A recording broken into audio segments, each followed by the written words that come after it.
Olá! Hoje nós vamos falar sobre materiais e condução de eletricidade. Vamos prestar atenção aqui nesse fio. Nesse fio temos o quê? Temos aqui o fio de cobre e um plástico envolvendo ele. Então, esse fio de cobre a gente pode deixar ele por quilômetros. Se eu colocar uma voltagem, ele vai conduzir a eletricidade. Enquanto se eu colocar essa mesma voltagem aqui, ó, nesse pequeno plástico, ele não vai conduzir. Então, olha só, determinados materiais conseguem conduzir por quilômetros. Enquanto outros, se colocar a mesma voltagem, ele nem milímetros ele consegue conduzir, tal como esse material condutor. Então, vamos analisar essas características. Vamos começar pelos condutores. Então, como a gente viu, condutores são o quê? São materiais que eles conduzem bem a eletricidade, conduzem com facilidade. Então, o ponto é, por que esses materiais eles conduzem bem? Vamos explicar entendendo a estrutura do átomo. O que acontece? Os elétrons em um átomo que estão mais próximos do núcleo, eles estão mais fortemente ligados. Enquanto aqueles elétrons que estão mais afastados do núcleo, eles estão mais fracamente ligados. Então, ou seja, são esses elétrons mais fáceis do átomo ele perder, ele doar esse elétron. E quando esses átomos eles se ligam em sólidos, esse elétron não vai estar mais ligado individualmente a esse átomo. E ele passa o quê? Ele passa a vagar, ele passa a ficar distribuído no próprio sólido. São chamados de elétrons livres. Então, esses elétrons, eles ficam distribuídos. Então, a característica do material ele ser um condutor é porque ele tem elétrons livres. São esses elétrons livres que permitem a condução da eletricidade. Tudo bem? Por exemplo, se nós pegarmos um material condutor, ele tem elétrons livres, e nós colocarmos nos polos de uma bateria. Então, o que acontece? Esses elétrons eles vão se deslocar, eles vão ser atraídos pelo polo positivo da bateria. Então, esses elétrons, ao se deslocar, a gente diz que é um movimento ordenado de elétrons. Ele cria uma corrente elétrica. Então, é a característica dele o quê? Ser um condutor. Então, os materiais condutores são materiais que têm elétrons livres que permitem o deslocamento de elétrons. Esses materiais que têm elétrons livres, pelo mesmo motivo desses elétrons poderem se deslocar no átomo, eles também são bons condutores de calor. Então, pelo mesmo motivo, esses materiais eles são bons condutores de eletricidade e de calor. Alguns materiais condutores, já mais comuns no nosso cotidiano. Um deles é o cobre, que é muito comum em fio. Um outro aqui, alumínio é um bom condutor de eletricidade. Nesses materiais, que são os soquetes, então esses bocais, eles costumam ser feitos por latão, que é cobre e zinco. Resistência de chuveiro é formado também por condutores, que costuma ser uma liga de níquel com cromo. Fusíveis aqui é um outro material condutor, que é quem? Estanho.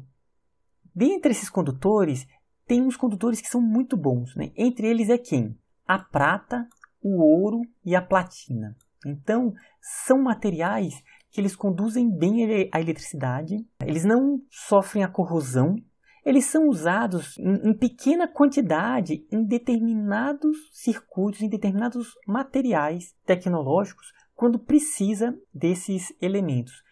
O planeta Terra, isso é muito importante, o planeta Terra ele é um condutor.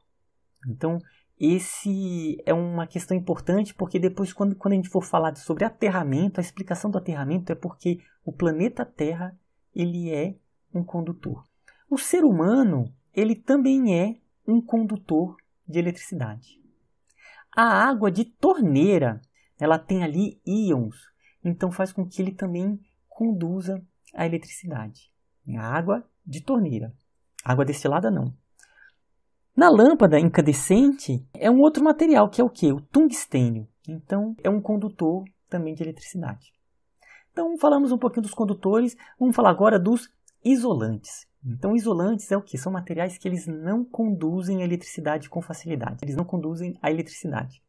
Eles também são chamados de dielétricos. Eu daqui a pouco já vou falar por que eles são chamados também de dielétricos.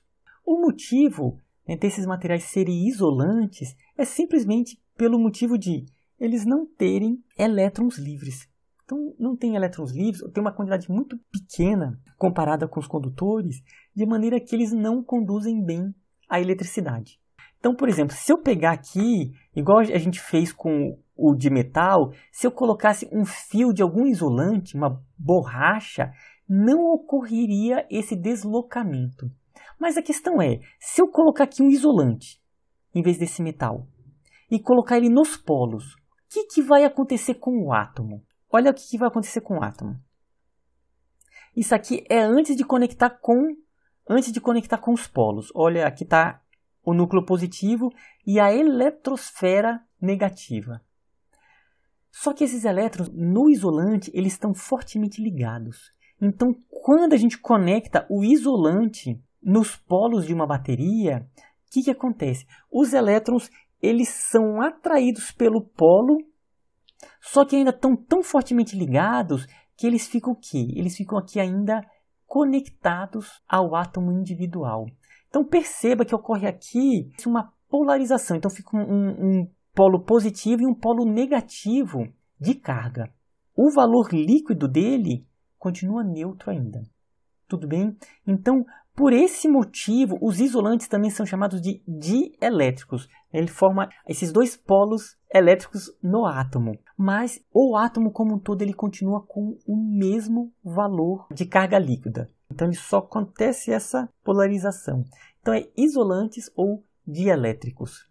Tá certo? Alguns materiais isolantes.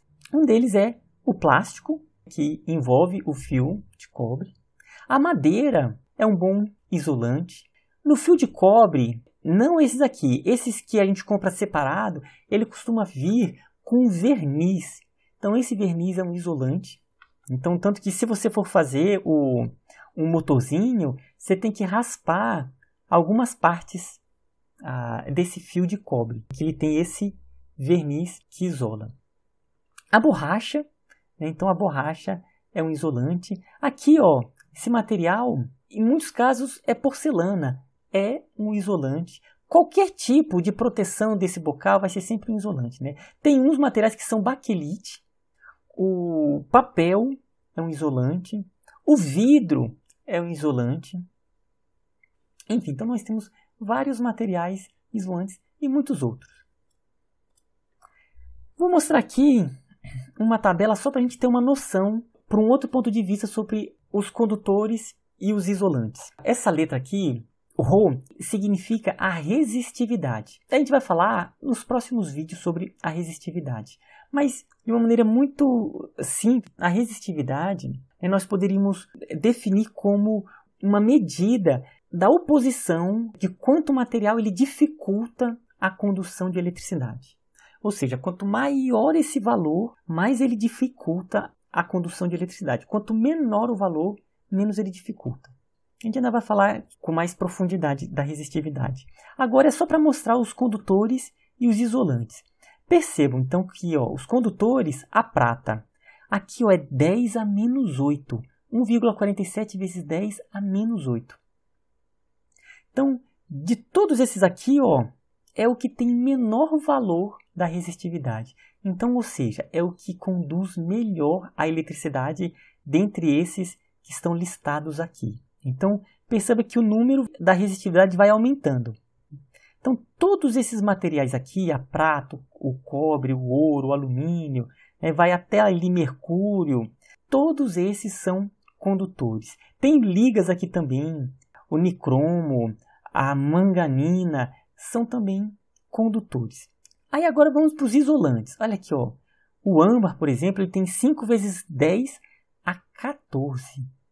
O isolante é 10 a menos 8, enquanto o âmbar 10 a 14. Então aqui há uma diferença de 10 a 22.